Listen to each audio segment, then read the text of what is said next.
The air backstage at the Celestial Melodies Awards was thick with the scent of electricity and ambition.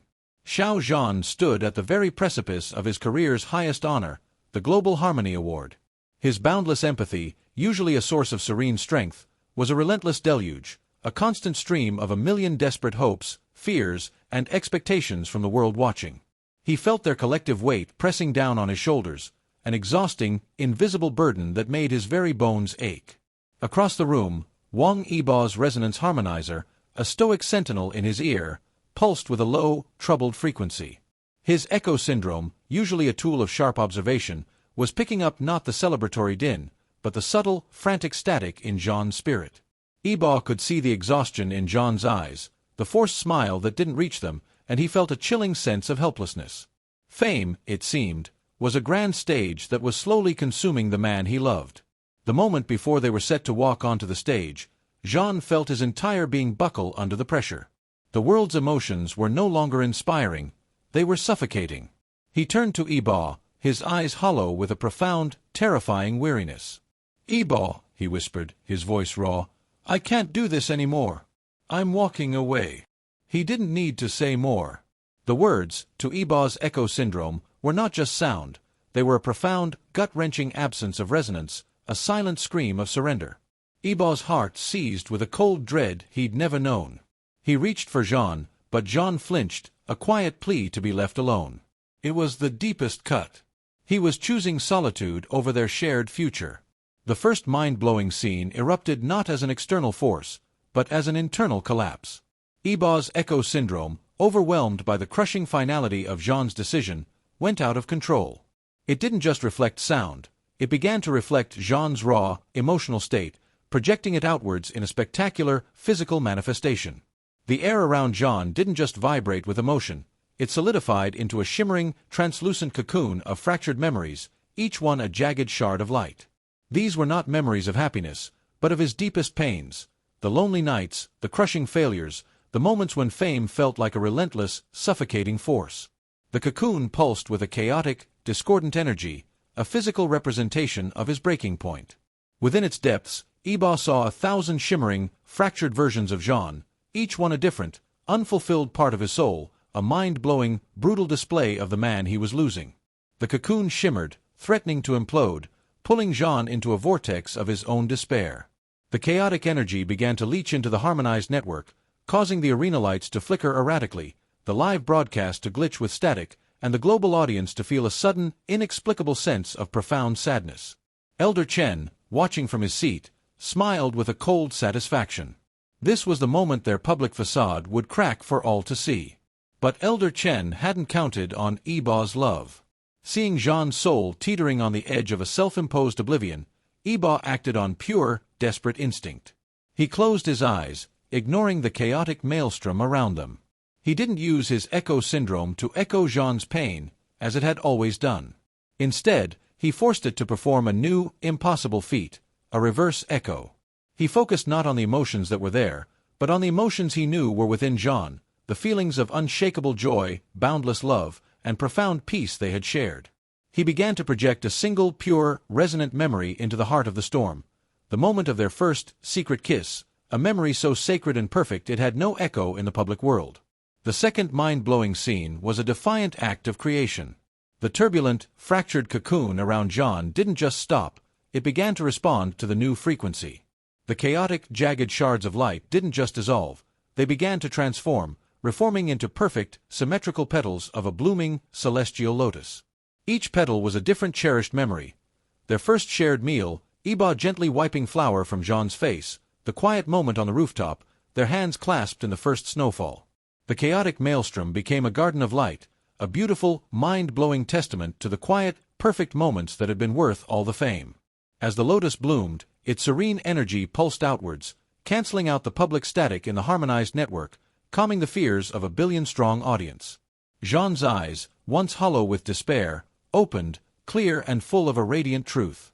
He felt Yibo's devotion, not as an external force, but as a healing balm, a perfect anchor in a world of chaos. He had been so lost in his professional life, in the expectations of the world, that he had forgotten the simple, quiet, perfect happiness that was right there, waiting for him. He realized that walking away wasn't the answer was to walk together. With a shared look, a silent, profound understanding passed between them. They wouldn't quit. They would conquer. They walked back onto the stage, the lotus of light dissipating, but its serenity remaining. The crowd roared. The climax was a final, breathtaking, mind-blowing act of public devotion. As they stood center stage, receiving their award, Yibo grasped Zhan's hand, his resonance harmonizer humming with a triumphant, joyful melody. They channeled their combined power, not to create a spectacle, but to make a final, bold statement. The award itself, a crystal statuette, didn't just shine, it dissolved into a cloud of shimmering, ethereal stardust. This stardust then coalesced, not into the shape of an award, but into a magnificent, pulsating celestial wedding ring, its depths swirling with nebulae and starlit galaxies. This wasn't just a symbol, it was a permanent, irrefutable cosmic imprint, a public, final promise to each other. The harmonized network broadcast the image of the ring across the globe. Everyone, everywhere, felt a powerful, undeniable truth, that love was not something to be sacrificed for fame, but the very force that could make a person whole. Yibo and Zhan stood, their hands clasped, their hearts beating as one, their private sanctuary now a public, glorious truth. They had not chosen love over stardom, they had made their love the greatest star of all.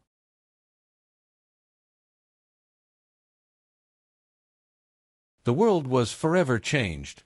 The celestial wedding ring pulsed in the heavens, a permanent testament to the truth that had slipped out, and the harmonized network, cleansed of its old corruptions, hummed with a new, quiet harmony.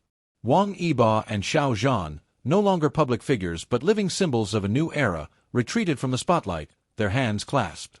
They had not chosen love over stardom, they had made their love the greatest star of all, and its light was now a constant, ethereal presence in every corner of the globe. But a new, unforeseen challenge emerged, not from external malice, but as a consequence of their boundless love. The collective emotional energy of humanity, unburdened by old wounds and flowing with new, pure love, was growing exponentially. This raw, untamed energy was so vast and pure it was starting to bleed into the physical world, causing reality to become fluid and unstable. The world was becoming too much like their mind-blowing creations, threatening to turn into a beautiful but chaotic dreamscape. The first mind-blowing symptom was visible in every city across the globe. The resonant tapestry of cities, once a phenomenon only they could perceive, was now a visible, living aurora in the sky. As a wave of collective joy rippled through a neighborhood, the buildings around them didn't just light up, they began to shimmer with a beautiful golden light, the very structures pulsing with a profound sense of happiness. That same day, a quiet, widespread moment of collective sorrow caused the sky above a park to fill with shimmering, blue-tinged clouds that rained down not water, but a cleansing, soothing mist. Humanity was now a collective, emotional being, and its raw feelings were a part of the visible world. Yibo's harmonizer, once a precision tool, now vibrated with the overwhelming cacophony of billions of emotions, each a unique frequency he could not tune out. Zhan's empathy was a constant flood, an endless torrent of love and sorrow and joy that threatened to drown him. They had given humanity the tools to heal itself, but in doing so, they had unleashed a power so vast it had become a danger. The instability reached a critical point, leading to the second mind-blowing scene. The threads of fate they had rewoven to bring harmony to the world were unraveling under the pressure of this immense, untamed energy. The past, present, and future began to collide in a spectacular, quantum-temporal collapse. People began to experience quantum echoes of their ancestors' emotional breakthroughs. An old man, walking through a park, suddenly saw a ghost of his grandmother, an image of a moment when she had finally found the courage to pursue her dreams, and with that echo, the man felt a profound sense of closure that she had never had. The unsent letter, the temporal portal they had once used to bridge a past wound, began to reappear in different places, on a park bench, in a coffee shop window, a constant, subtle reminder of the collapsing timeline. This was the ultimate, reality-bending chaos. Yibo and Zhan knew what they had to do. They traveled to the opera house, the first place they had ever truly healed together. Standing on the stage, the ghost of their proposal hovering in the air, they looked out at the familiar empty seats. They knew their final task was not to create or heal, but to anchor. With their love as the conduit, they channeled their combined power, not to create a spectacle, but to absorb the wild, untamed emotional energy of the world.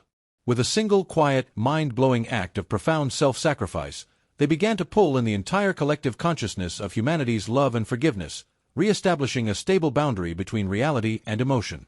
As they did, the luminous auroras in the sky began to fade, the shimmering cityscapes returned to normal, and the quantum echoes of the past dissolved like morning dew. Their cosmic power, their ability to create and heal on a grand scale, was not being amplified. It was being absorbed, willingly, into the silent, invisible force that keeps the world from unraveling.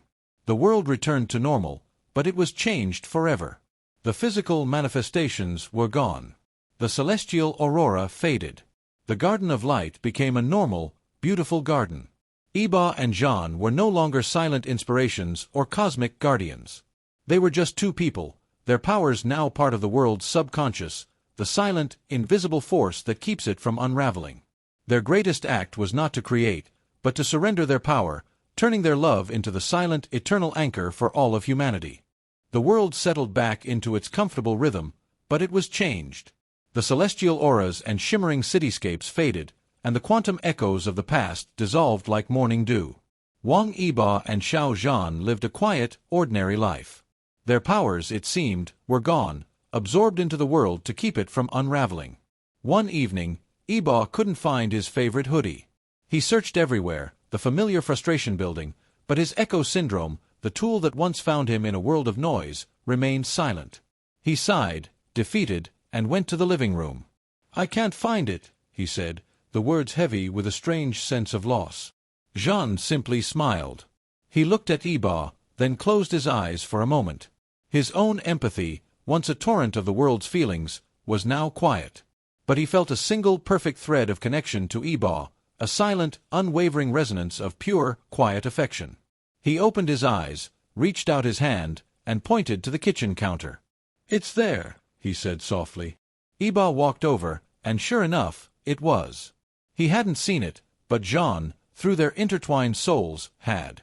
They looked at each other, and a quiet, beautiful truth dawned on them. Their powers hadn't vanished. They had simply been transmuted.